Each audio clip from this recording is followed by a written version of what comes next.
The morning sun sparkled across the water as Lily Richards walked barefoot along the beach, collecting small shells that had washed ashore overnight. Her toes sank into the cool, damp sand with each step. This daily ritual before heading to work gave her a sense of peace that carried her through even the most chaotic days of teaching 5-year-olds. Lily lived in a small wooden cottage that sat just 50 yards from the shoreline in Bayview, a coastal town that tourists visited in summer, but largely forgot about the rest of the year. The paint on her home's exterior had faded to a soft blue that blended with the horizon on clear days. The cottage wasn't much, just 2 bedrooms, a cozy living room with a fireplace, and a kitchen with appliances from the 1990s. But it was hers. Or rather, it had been her mother's and now belonged to Lily. The only thing of real value Beth Richards had left her daughter when cancer took her 5 years ago. "Good morning, Mrs. Chen," Lily called out, waving to her elderly neighbor who was watering the vibrant roses that lined her front yard. "Morning, dear. Are those little monsters ready for their field trip tomorrow?" Mrs. Chen asked with a knowing smile. She had been a teacher herself for 40 years before retiring. "As ready as 25-year-olds can be," Lily laughed, tucking a strand of brown hair behind her ear. "I've got parent volunteers lined up and permission slips signed. Now I just need to pray for good weather and no tummy aches." After a quick shower, Lily dressed in comfortable jeans and a bright yellow blouse. Kindergartners responded well to cheerful colors. She grabbed an apple from the wooden bowl on her counter and her worn leather bag from the hook by the door. Her car, a 15-year-old sedan with over 200,000 miles on it, started after 2 tries, and Lily patted the dashboard affectionately. "Just a few more years. Old friend," she murmured. A new car wasn't in her budget anytime soon on a teacher's salary. The drive to Bayview Elementary took less than 10 minutes. Lily waved to the fishermen unloading their morning catch at the pier and honked at Tom, who was unlocking the door to his hardware store. That was Bayview. Everyone knew everyone, had gone to school together, attended the same summer festivals year after year. But lately, things had been changing in their sleepy town. Lily noticed it as she drove past the massive construction site that had once been beautiful, undeveloped coastline. Heavy machinery tore into the earth, preparing foundations for what signs proclaimed would be the shores at Bayview, luxury resort, and residences. The development had been controversial, with the town split between those who welcomed the economic boost and those who mourned the loss of natural beauty, and worried about the changing character of their community. Lily fell firmly in the second camp, though she kept her opinions mostly to herself. As a teacher, she tried to stay neutral in town politics. Her classroom was already alive with energy when she arrived, her teaching assistant, Zoe, having let in the early arrivals. "Ms. Richards." "Miss Richards." "I lost a tooth," little Penny announced, displaying the gap in her smile with pride. "That's wonderful. Did the tooth fairy visit?" Lily asked, hanging up her bag and kneeling to Penny's level. The morning passed in a blur of alphabet songs, counting games, and a science lesson about shells. Lily had brought her morning beach finds as examples. By lunchtime, she had broken up 2 squabbles, tied countless shoelaces, and helped clean up a spilled juice box. She loved every minute of it. During her lunch break, Lily checked her phone and found 3 missed calls from the town council office. With a frown, she returned the call. "Ms. Richards, this is Diane from the council. Just reminding you about tonight's emergency town meeting regarding the coastal development. 6 o'clock sharp. Emergency meeting? I thought the next discussion wasn't scheduled until next month," Lily said, confusion evident in her voice. "The developers have submitted a revised plan that includes expansion beyond their original permit area," Diane explained. Well, you should come. Your property might be affected." A knot formed in Lily's stomach, her little piece of heaven. The only real connection she had left to her mother potentially threatened. She thanked Diane and ended the call, her appetite gone. That evening, the town hall was packed with residents. Lily squeezed into a seat in the back row, nodding to familiar faces. Mayor Wilson called the meeting to order and introduced the development team from Coastal Heights Enterprises. The lead presenter was Gregory Prescott, a tall man with silver hair and a tailored suit that probably cost more than Lily's monthly salary. His smile didn't reach his eyes as he unveiled large architectural renderings of an expanded resort complex. "As you can see, We've enhanced our original vision to better serve the luxury market that Bayview deserves to attract, Prescott said smoothly. Phase 2 will include an additional 30 beachfront villas, a second pool complex, and expanded marina facilities. But that expansion goes beyond your approved development zone, someone called out. Prescott's smile tightened. We're prepared to make generous offers to the few property owners affected. Very generous considering the current state of some of these properties. His gaze landed directly on Lily and she felt her cheeks flush. Was he talking about her cottage? The meeting grew heated as residents voiced concerns about environmental impact, traffic, and the character of their town. Prescott maintained his corporate smile while his associates passed around glossy brochures showing economic projections that promised prosperity for all. A woman in an expensive-looking cream pantsuit stood up beside Prescott. My husband is being too modest, she said with a laugh that sounded rehearsed. I'm Heather Prescott, and I want to assure you all that we're not just developers, we've fallen in love with Bayview. In fact, we've purchased the old Miller estate as our own weekend home. Murmurs rippled through the crowd. The Miller estate was a historic mansion on the north side of town, the opposite end from the development. We understand some of you are attached to your current living situations, Heather continued, her gaze also finding Lily. But change is inevitable, and we're offering a chance to be part of something extraordinary. After the formal presentation, Lily found herself cornered by Gregory Prescott and two associates near the refreshment table. Ms. Richards, isn't it? His handshake was firm, almost painful. Your property is of particular interest to our Phase 2 plans. My home isn't for sale, Lily said quietly but firmly. Prescott chuckled as if she'd told an amusing joke. Everything has a price. For that little beach shack, forgive me, that charming cottage, we're prepared to offer $200,000. Cash. That's quite generous for a property that small and, frankly, in need of significant repairs. Lily knew enough about real estate to recognize the insult disguised as an offer. Beachfront property. Even a modest cottage like hers was worth far more in today's market. As I said, it's not for sale. It was my mother's home.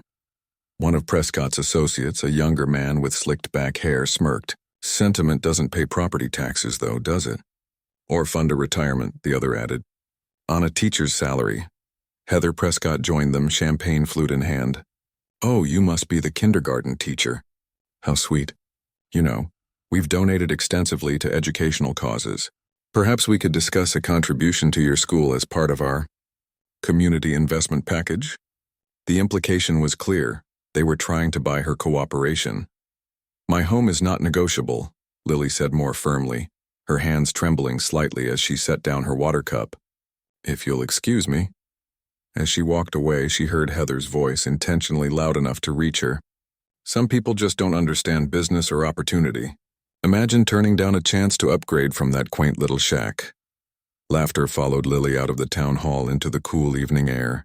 She took deep breaths, trying to calm the anger and hurt swirling inside her. The cottage might be simple, but it was filled with memories of her mother. The colorful handmade quilts on every bed. The mismatched furniture they'd refinished together. The kitchen table where they'd shared thousands of meals. Lily drove home in silence, the moonlight illuminating the construction site as she passed. Giant machines sat silent for the night like sleeping monsters waiting to devour more of the coastline tomorrow. At home, she kicked off her shoes and walked directly to the old wooden chest in her mother's former bedroom. Inside were photo albums, letters, and her mother's journal. Lily had never read it, respecting Beth's privacy even after death. But tonight something pulled her toward the leather-bound book. She opened to a random page, her mother's familiar handwriting bringing tears to her eyes. One passage caught her attention. Someday I'll have to tell Lily everything. About who we really are, about the money, about why we left. But not yet. Here she's just a normal girl with a normal life. Here she can become who she's meant to be without that world's influence. I hope she'll understand why I chose this path for us. Lily stared at the words, reading them over and over. What money? What world? Who did her mother think they really were? Before she could turn the page, her phone rang. An unknown number. Lily hesitated, then answered. Ms. Richards? My name is Theodore Blackwell. I'm an attorney representing your mother's estate. We need to talk. Lily stared at her phone long after the call ended. Theodore Blackwell had been insistent about meeting her. Something about matters of significant importance regarding your mother's estate. She'd told him there must be some mistake. Her mother had left her nothing but the cottage and an old car. He'd chuckled, a strange knowing sound that made her uneasy, and said that was precisely why they needed to talk. "Tomorrow, 4 p.m., after your school day ends," he'd said, "I can come to your home." She'd reluctantly agreed, more to get him to stop calling than anything else. For weeks, she'd been receiving voicemails from his office that she'd ignored, assuming they were some kind of scam targeting people who'd recently lost family members. Sleep evaded Lily that night. Between thoughts of the attorney, the Prescott's insulting offer, and the cryptic entry in her mother's journal, her mind wouldn't quiet. At dawn, she gave up and headed to the beach for an early walk. The construction site was already active, huge machines growling as they reshaped the landscape. A security guard eyed her suspiciously as she passed along the public beach access path. The development was erasing more of Bayview's natural beauty every day. "They work earlier and earlier," a voice remarked beside her, making Lily jump. A woman stood nearby, probably in her 60s, with elegant silver hair and the kind of posture that spoke of privilege and confidence. Despite the casual setting, she wore tailored linen pants and a silk blouse with a light cashmere sweater draped over her shoulders. "Yes, they do," Lily replied cautiously. She didn't recognize the woman, which was unusual in Bayview. "It's a shame what money can do to a beautiful place," the woman said, her eyes on the horizon rather than the construction. "And to people." Before Lily could respond, the woman gave her an appraising look that felt oddly familiar, nodded as if confirming something to herself, and walked away. That strange encounter was just the beginning of an increasingly difficult day. When Lily arrived at school, the principal called her into his office. "I received a concerning call from Mr. Prescott," Principal Baker said, looking uncomfortable. "He mentioned you were uncooperative at the town meeting. He reminded me that Coastal Heights Enterprises is considering a substantial donation to our school district. He tried to pressure me into selling my home," Lily replied, heat rising in her cheeks. "My personal property has nothing to do with my job," Baker sighed. "I agree, but the school board is excited about the potential funding. Just think about the bigger picture, Lily." The implied pressure followed her through the day, her usual joy in teaching dimmed by the knowledge that even her workplace wasn't safe from the Prescott's influence. At lunchtime, her colleague Zoe rushed into the teacher's lounge. "Lily, there's a building inspector at your house," Mrs. Chen called the school when she couldn't reach your cell. Lily drove home to find a man in a reflective vest placing orange tags on her front porch. A small crowd of neighbors had gathered. "Excuse me, what's happening?" she demanded, hurrying up the path. "Structural inspection," the man replied without looking up from his clipboard. "We've received reports of potential code violations. This porch is definitely not up to current standards, and I'm seeing signs of possible termite damage." "Reports? From whom? My home has never been inspected before." The inspector finally looked at her, his expression bored. Anonymous tip. "I'm just doing my job, ma'am." Lily noticed a shiny SUV parked down the street, and through the tinted windows, she could just make out Gregory Prescott watching the scene with satisfaction.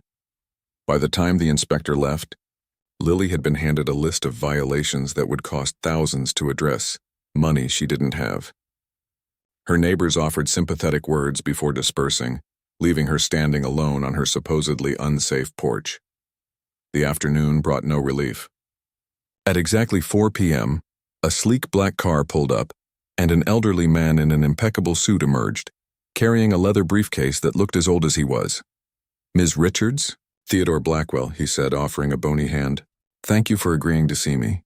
Lily led him inside, acutely aware of how humble her home must appear to someone who arrived in such a vehicle. "I should warn you, according to the city, this porch might collapse at any moment," she said with bitter humor. Blackwell's eyes narrowed. "The Prescotts wasting no time, I see. You know about them?" "I make it my business to know about anyone who might affect my client's interests," he replied, settling into her worn armchair. "And the Prescotts have certainly taken an interest in your property." "I'm not selling," Lily said firmly. "Good." Blackwell nodded approvingly. "Your mother would be pleased." The mention of her mother caught Lily off guard. "You knew her?" "For most of her life." He opened his briefcase, removing a thick folder. "Ms. Richards, Lily, what do you know about your mother's family?" The question seemed odd. "Not much. She didn't talk about them." I know my grandparents died before I was born, and she was an only child. That's partially correct, Blackwell said carefully. Your maternal grandparents are indeed deceased. However, your mother, Beth Richards, was not born with that name. Lily sat very still, the strange journal entry flashing in her mind. Your mother was born Catherine Elizabeth Hamilton, Blackwell continued. Sole daughter of George and Patricia Hamilton, the Hamiltons of Hamilton Industries. Hamilton Industries. The name sounded vaguely familiar to Lily, like something she might have seen in a business magazine. One of the largest privately held corporations in the country, Blackwell explained. Real estate, shipping, technology. Their portfolio is extensive. Your grandfather built the company from nothing. When he died 15 years ago, your mother was his only heir. Lily shook her head in disbelief. That's impossible. We lived simply. Mom was a bookkeeper at the local library. We clipped coupons and bought clothes at thrift stores. Blackwell's expression softened, because that was the life she chose. Catherine, your mother, left home at 22 after a falling out with her father over his business practices.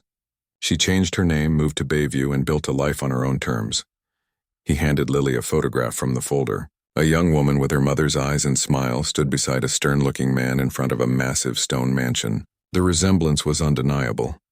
When George Hamilton died, Blackwell continued, he left everything to your mother despite their estrangement. I located her as I'd been instructed to do in his will, and informed her of her inheritance. She refused to claim it publicly, but set up a series of trusts and foundations to manage the wealth. She made one stipulation that upon her death, you would be informed of everything. Lily's hands trembled as she looked through more photographs. Her mother as a debutante, at college graduation, cutting ribbons at building dedications alongside her father. Why are you telling me this now? Mom died 5 years ago. Blackwell looked uncomfortable for the first time. Your mother's instructions were specific. You were to be told on your 30th birthday. But circumstances have changed. Coastal Heights Enterprises is a subsidiary of Westbrook Development, which is majority owned by Hamilton Industries, Lily finished, the pieces falling into place. Precisely. The Prescotts don't know it, but they're trying to pressure the majority owner of their parent company out of her home. A hint of amusement crossed Blackwell's face. Furthermore, their expansion plans require board approval, which has been delayed pending your assumption of your rightful position. Lily stood abruptly, pacing her small living room. This is too much. You're saying I'm what? Some sort of secret millionaire? Billionaire, actually, Blackwell corrected gently. Your mother's estate, including her controlling interest in Hamilton Industries, is valued at approximately $11 billion. The room seemed to spin. Lily gripped the back of her couch for support. This can't be real. I teach kindergarten. I drive a car that's held together with hope and duct tape. Because those are the choices you've made, just as your mother made hers, Blackwell said. The money doesn't change who you are unless you allow it to. A knock at the door interrupted them. Lily opened it to find Heather Prescott standing there with a tight smile and a folder of her own. Ms. Richards, I hope I'm not disturbing anything. I wanted to personally deliver our revised offer. Her gaze slid past Lily to Blackwell, and her smile faltered momentarily before she recovered. Oh, you have company. I can come back. Now is fine, Lily said, surprising herself with her steady voice. Please come in. Heather's eyes darted around the cottage, taking in the mismatched furniture and simple decor with poorly concealed disdain. As you know, our initial offer was very generous, but we've decided to increase it to show our commitment to working with local residents. She handed Lily the folder. $300,000 plus relocation assistance to one of our other properties inland. Blackwell coughed discreetly. That's less than a tenth of the property's market value, Lily said. Recalling information from recent sales in the area, Heather's smile tightened.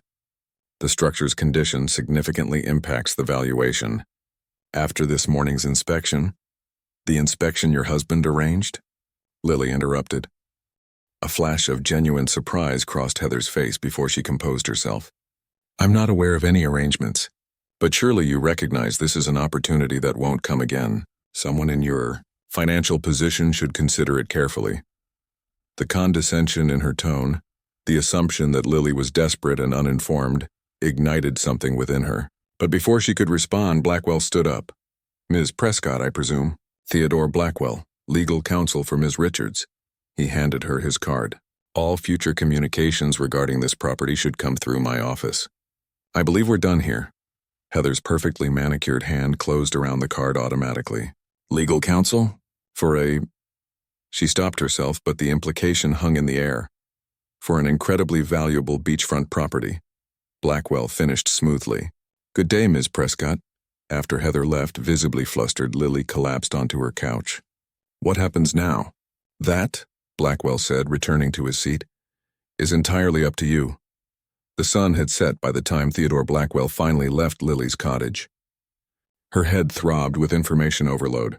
Trust documents, bank accounts, property holdings, corporate structures, all supposedly hers. She'd signed nothing, asked for time to process everything, which Blackwell had granted with an understanding nod. Your mother took 6 months to make decisions after learning of her inheritance, he'd told her. You have that same luxury, but the Prescotts don't, and they don't know it. Alone now, Lily wandered through her small home, seeing it through new eyes. This modest cottage her mother had chosen over mansions and penthouses. The simple wooden picture frames holding photos of their life together, beach days, school plays, graduation. None of the images matched the debutante in Blackwell's photographs. She pulled out her mother's journal again, flipping through pages, understanding passages that had seemed cryptic before. Saw Dad's company in the news again today. Another acquisition. Another community changed forever. Lily drew a picture of our beach today. So much joy in simple things. I made the right choice. And later, Hamilton Tower opened in the city today. Dad's crowning achievement according to the business section. Meanwhile, Lily and I built a sandcastle that was a masterpiece until the tide claimed it. Our own tower built with love instead of other people's money. Lily closed the journal, tears streaming down her face. Her mother had walked away from billions to give her a normal life, free from the influence of wealth and power. Her phone buzzed with a text from Zoe. You okay? Heard about the inspection. Need anything? What could she possibly say? Sorry, can't talk. Just found out I'm secretly one of the richest women in the country. She replied with a simple, I'm fine, just tired. Talk tomorrow. Then silenced her phone. Sleep came fitfully. Dreams filled with towering office, buildings bearing her name and faceless people in, expensive clothes laughing at her kindergarten art. Projects morning arrived with the harsh reality of her still-sighted cottage and the knowledge that she still needed to show up for work, secret fortune or not. As she backed out of her driveway, a news van pulled up, blocking her exit. A woman with a microphone approached. Ms. Richards? Valerie Michaels, Channel 8 News. We're doing a story on the impact of the Shores at Bayview development on local residents. Could we ask you a few questions about yesterday's inspection? Lily's grip tightened on her steering wheel. No comment. Sources say your property is a primary target for acquisition. The Prescotts have publicly stated that certain beachfront properties are eyesores that diminish the value of their development. How do you respond to that characterization? The reporter's phone rang before Lily could answer. She watched as the woman's expression changed from aggressive to deferential. Yes, sir. Of course, no, I understand. We'll pursue other angles. She lowered the phone, suddenly all apologetic smiles. Sorry to bother you, Ms. Richards. Have a nice day. As the news van retreated, Lily's phone buzzed with a text from an unknown number. Handled the press? One less thing to worry about. TB. At school, whispers followed her through the hallways. The Prescotts' campaign against her had clearly spread. Principal Baker called her into his office again. The school board received an anonymous complaint about your living situation, he said, looking deeply uncomfortable, suggesting it might affect your ability to focus on teaching. My living situation? Lily repeated incredulously. The building code violations. There are concerns about your personal stress levels affecting classroom performance. Those violations are manufactured by people who want my property, Lily said.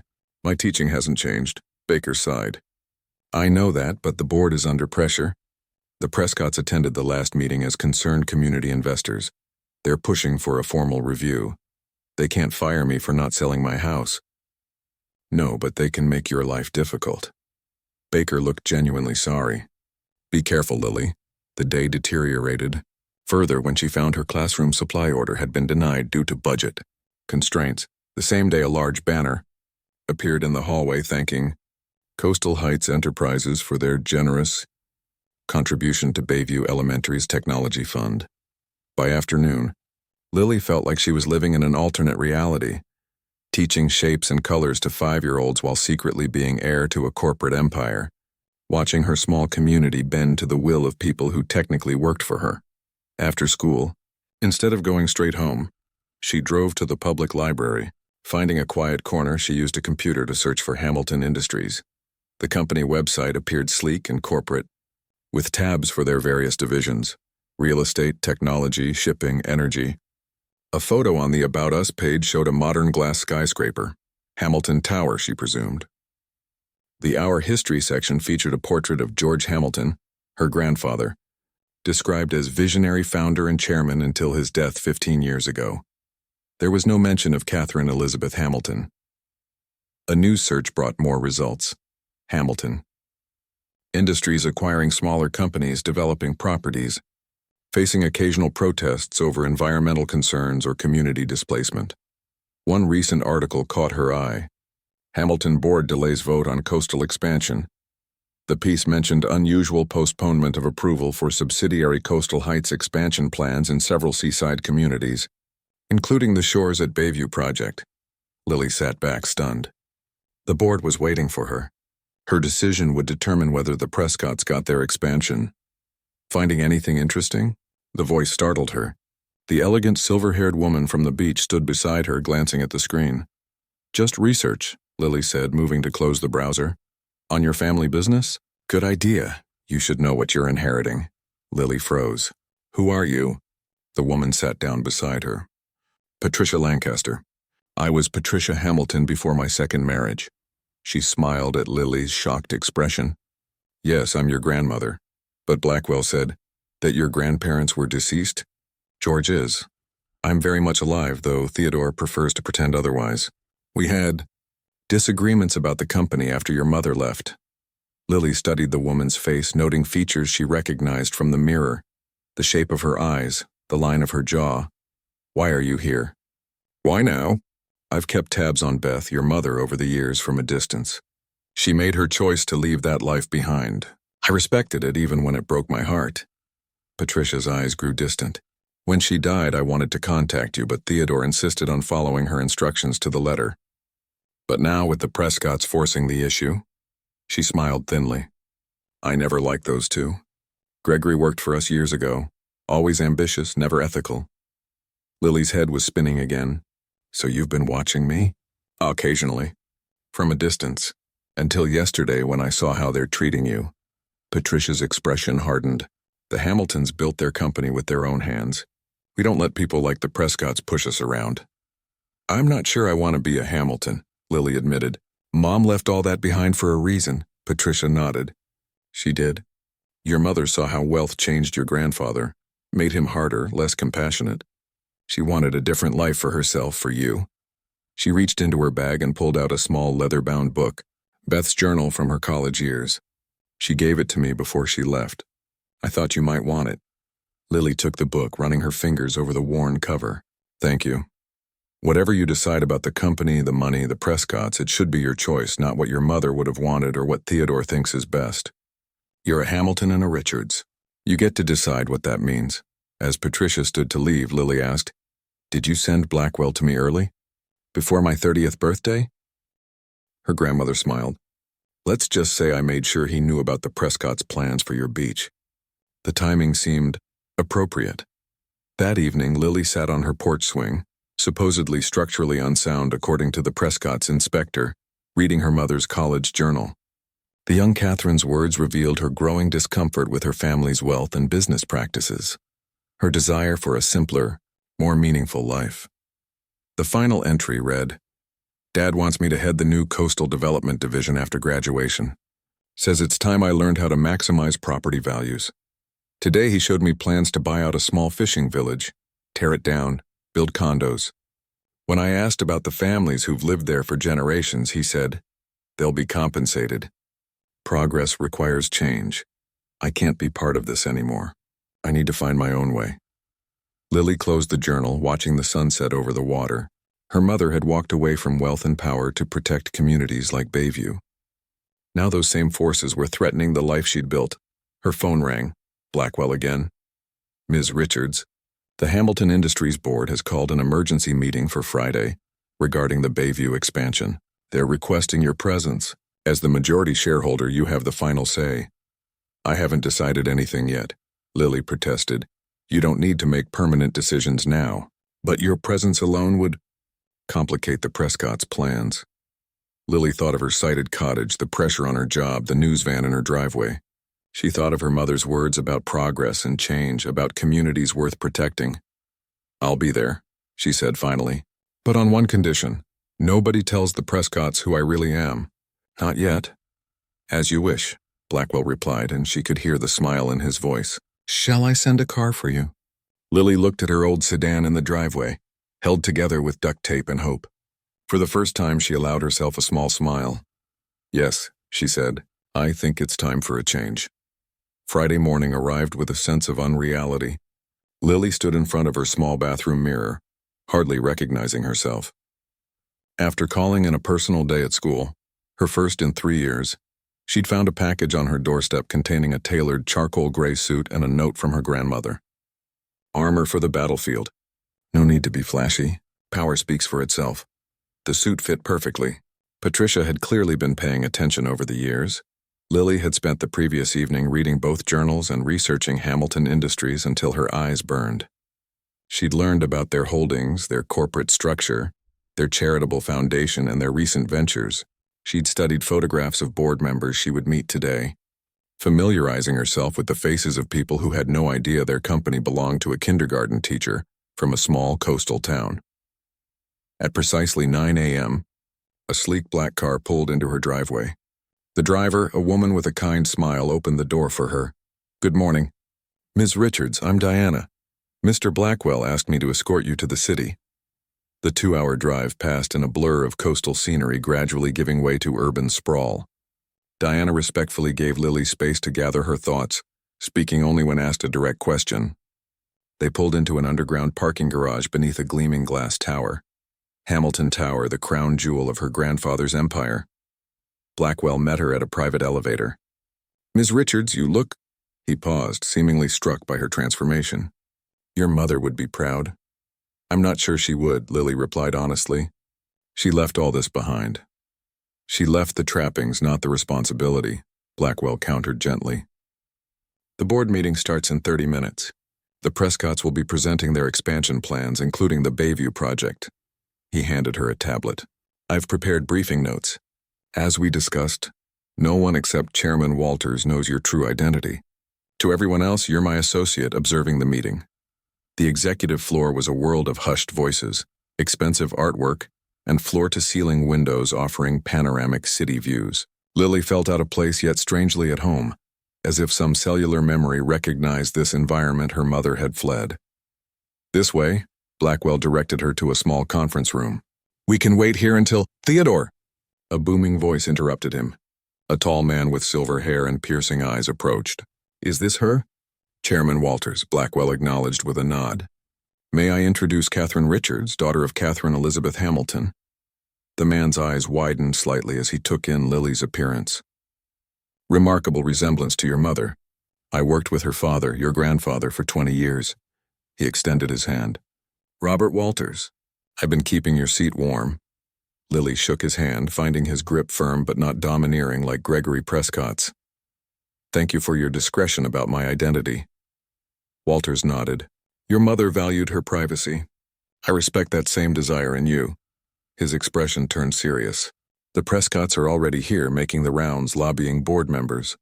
They've brought impressive models of their expanded resort. Very persuasive. I've seen their persuasion tactics firsthand, Lily replied, a hint of steel entering her voice. Walters smiled. I imagine you have. Shall we? The boardroom was imposing. A massive table of polished walnut surrounded by leather chairs with the Hamilton Industries logo emblazoned on the wall. Board members in expensive suits mingled near a refreshment table, while in the corner, Gregory and Heather Prescott stood beside an architectural model of what Lily recognized as Bayview's coastline. Completely transformed, Blackwell guided her to a chair against the wall, positioned to observe without drawing attention. As they settled in, Lily noticed her grandmother slip into the room, taking a similar observer's position across the way. Patricia gave her an almost imperceptible nod. Chairman Walters called the meeting to order. After routine business, he introduced the main agenda item. As you know, our subsidiary Coastal Heights Enterprises has proposed an expansion to their shores at Bayview. Development. Mr. and Mrs. Prescott are here to present the details. Gregory Prescott strode to the front of the room with the confidence of someone who expected to get his way. Heather followed with a portfolio of materials that were distributed to each board member. Ladies and gentlemen, what we're proposing today represents the future of luxury coastal development. Gregory began, his voice smooth and practiced. Phase 1 of the shores at Bayview has already exceeded projections for pre-sales. Phase 2 will triple our footprint and increase projected revenue by over 200%. Lily watched as he walked board members through glossy renderings of beachfront villas, yacht slips, and infinity pools. Her cottage was notably absent from every image, replaced by an expansive clubhouse. The only remaining hurdle is acquiring a few holdout properties, Gregory continued. Most owners have been reasonable, accepting our generous offers. One property in particular, he clicked to a satellite image with her cottage circled in red, represents a significant obstacle as it sits at the center of our planned marina expansion. A board member raised his hand. What's the status of that acquisition? Gregory's smile tightened. The owner is being difficult. Sentimental attachment to a rundown cottage. We've increased our offer substantially and applied some gentle pressure through available channels. Gentle pressure? Another board member asked. Heather stepped forward. Community standards enforcement mainly. The structure has numerous code violations. We've also highlighted to local officials how the property's condition affects neighboring values. Lily felt her cheeks flush with anger, but Blackwell placed a warning hand on her arm. And if this owner continues to refuse? Chairman Walters asked, his tone neutral. Gregory's expression hardened slightly. We have contingency plans. There have been discussions with local officials about eminent domain, given the economic benefits of our development. Additionally, our inspection revealed potentially serious structural issues that could render the property uninhabitable, forcing the owner's hand. You're talking about deliberately making someone homeless, Lily said, the words escaping before she could stop them. All heads turned toward her.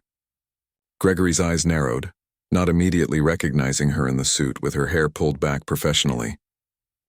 I don't believe we've been introduced, he said coldly.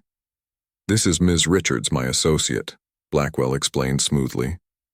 She's assisting me with some research on the Bayview project. Recognition dawned in Gregory's eyes, followed by confusion and then anger. What is she doing here? This is a closed board meeting. Ms. Richards is here at my invitation, Chairman Walters said firmly. Please continue your presentation, Mr. Prescott. Gregory glared at Lily before resuming, his rhythm slightly broken. As he detailed the financial projections, Lily noticed several board members glancing at her with curiosity. The Prescotts finished their presentation to polite applause.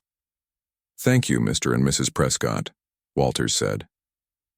Before we move to discussion, I believe Mr.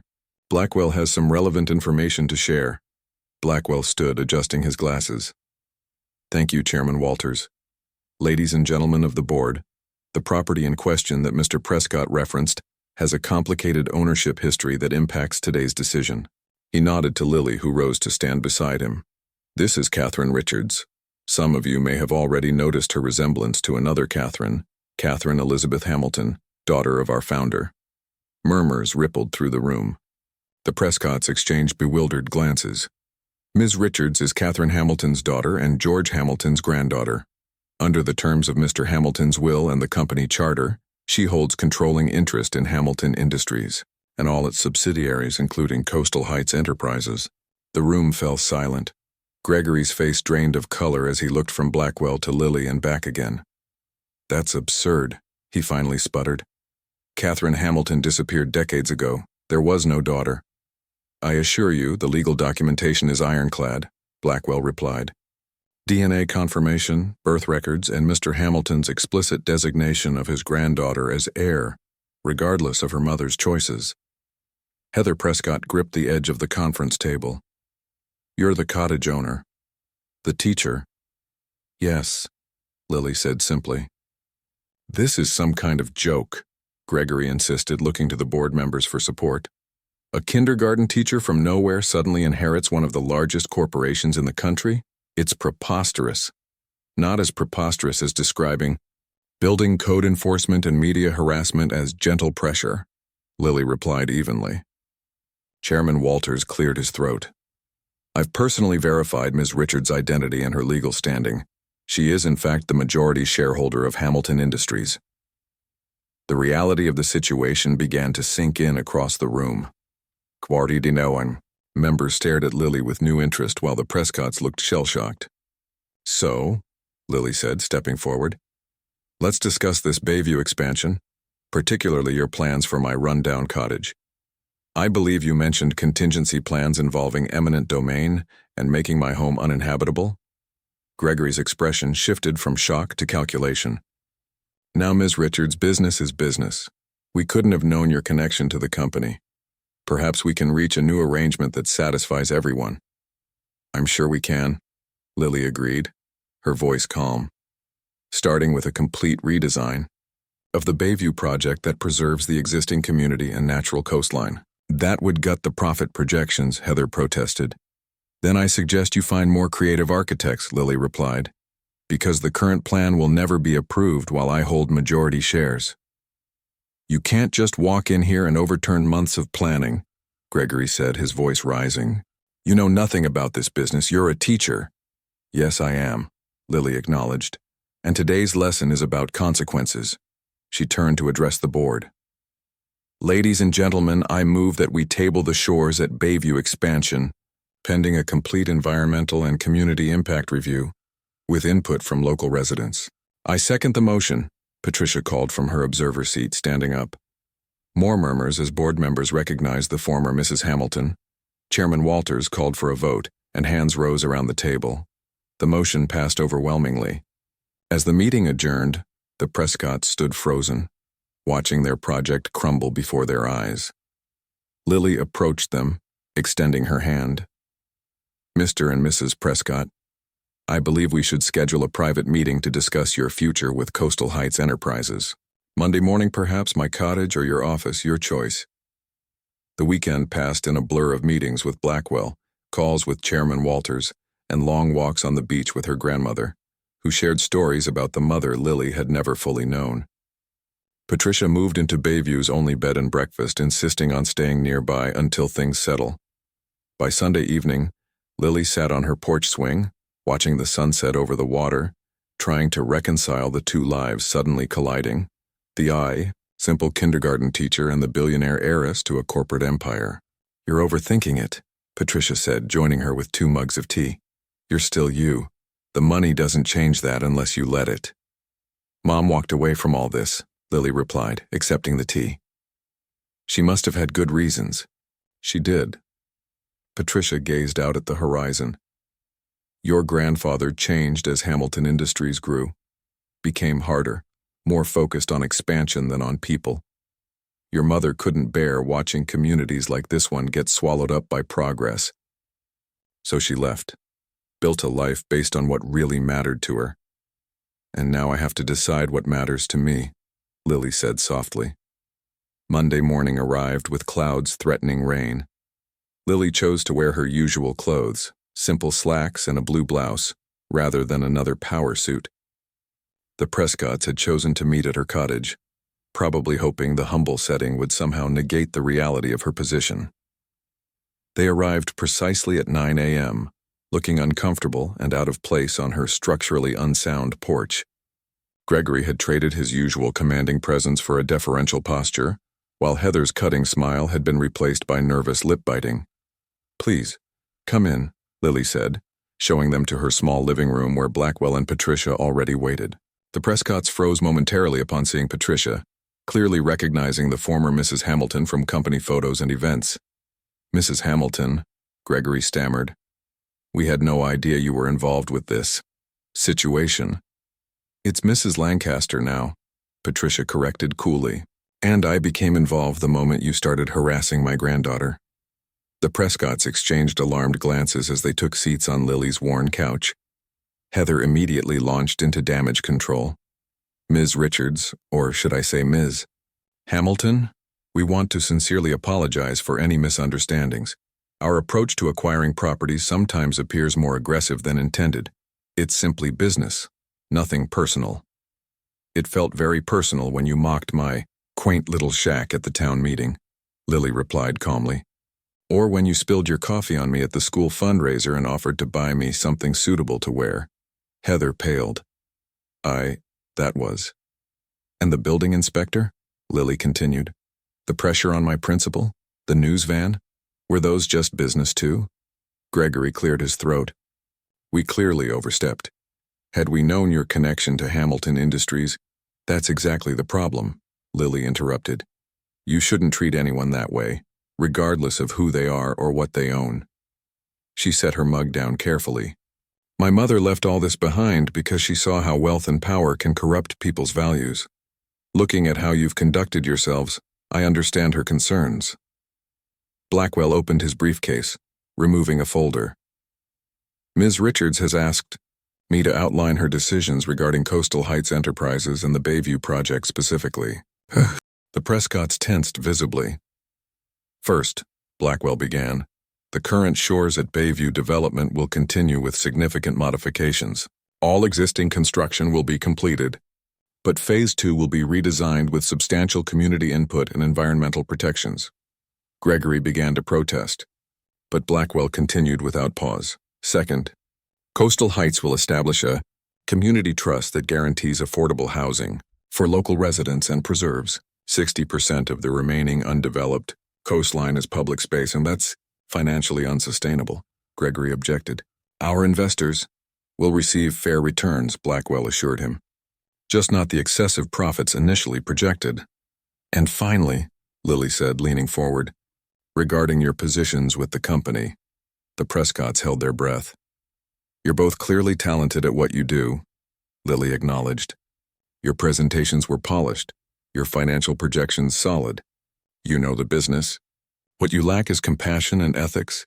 Are we being terminated? Gregory asked bluntly. No, Lily replied. You're being reassigned. Effective immediately. You'll both head Coastal Heights' new Community Integration Division, reporting directly to me. Your compensation remains the same, but your objectives will change dramatically. Community integration? Heather repeated, confusion evident in her voice. Patricia smiled. You'll be responsible for ensuring all development projects benefit existing communities, rather than displacing them. Success metrics will include affordable housing creation, environmental restoration, and local resident approval, not just profit margins. That's not what we do, Gregory protested. It's what you will do. Lily corrected him gently. If you wish to remain with the company, consider it a learning opportunity. The Prescotts exchanged a long look, calculations clearly running behind their eyes. Finally, Gregory nodded. We accept the new positions. Excellent. Your first assignment is to personally apologize to each Bayview resident you've pressured, including Mrs. Chen next door, and present the revised development plan at next week's town meeting. After the Prescotts left, looking shell-shocked, Blackwell gathered his papers. That was remarkably merciful, Ms. Richards. Firing them would be easy, Lily replied. Making them part of the solution is harder but potentially more valuable. They might surprise us. And if they don't? Patricia asked. Lily smiled. Then I'll reconsider their employment. The following weeks brought whirlwind changes. Lily took a leave of absence from teaching to focus on understanding her inheritance and restructuring Hamilton Industries' approach to development. She established the Catherine Richards Foundation, dedicated to preserving coastal communities and supporting education initiatives. The cottage underwent modest renovations, fixing the truly necessary repairs while maintaining its character and charm. Despite having access to mansions and penthouses, Lily chose to keep it as her primary residence. The revised Shores at Bayview plans were unveiled at a town meeting that couldn't have been more different from the first. The development was scaled back, incorporating green spaces, public beach access, and a community center. Most importantly, existing residents were given guarantees that their properties would be protected, with options to participate in community improvement projects funded by the development. 3 months after discovering her true identity, Lily stood on her porch watching children play on the beach below. The construction noise from the development had become less intrusive since the redesign, focusing on renovating existing structures rather than massive new building. Patricia joined her carrying 2 glasses of lemonade. "Penny, for your thoughts?" "I was just thinking about Mom," Lily admitted, wondering if she'd approve of what I'm doing. Taking the money she walked away from? Trying to change the system from within instead of leaving it behind. Patricia considered this. Your mother made her choice based on the world as it was then, and who she needed to be. You're making yours based on the world as it is now and who you are. She squeezed Lily's hand. Different paths can lead to the same destination. A knock at the door interrupted them. Zoe stood there looking slightly nervous. "Sorry to drop by unannounced. The kids miss you." "We all do." Lily smiled, genuinely pleased to see her friend. "I miss you all too." Zoe glanced around, taking in the modest renovations and the familiar furnishings. "So it's true then? What everyone's saying about you being secretly rich?" She laughed awkwardly. "I mean, I didn't believe it at first, but then the Prescotts personally apologized to the whole staff at school, and there are all these rumors." "It's complicated," Lily admitted. "But yes, I inherited some money and responsibility. I'm trying to figure out how to handle both." "Are you coming back to teaching?" Zoe asked. "Or are you going to run your big company forever now?" Lily exchanged a glance with Patricia, who nodded encouragingly. "Actually, I think I can do both. Not full-time teaching right away, but I'm planning to establish an education center at the community building in the development, and I'd love your help designing it." Later, after Zoe left with promises to collaborate on the education center, Lily walked along the beach as the sun set.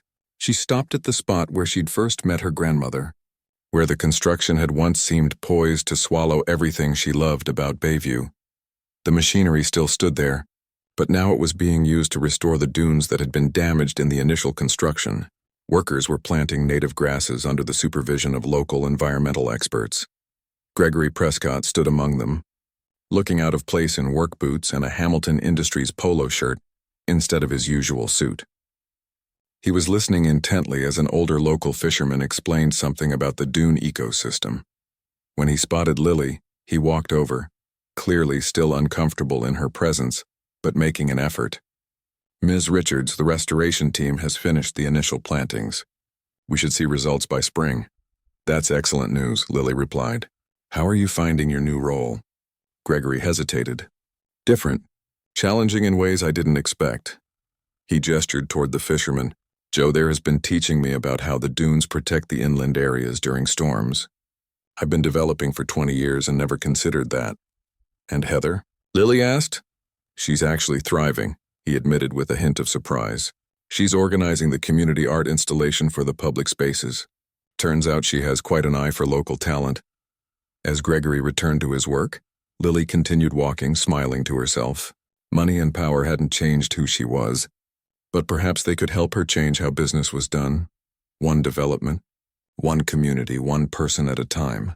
Her mother had walked away to protect what mattered. Lily had chosen to stay and transform the system her grandfather had built. Different paths, same values. As the last light faded from the sky, she picked up a small shell from the sand, a morning ritual that remained unchanged despite everything else. Some things were worth preserving, others worth changing. The wisdom was in knowing the difference.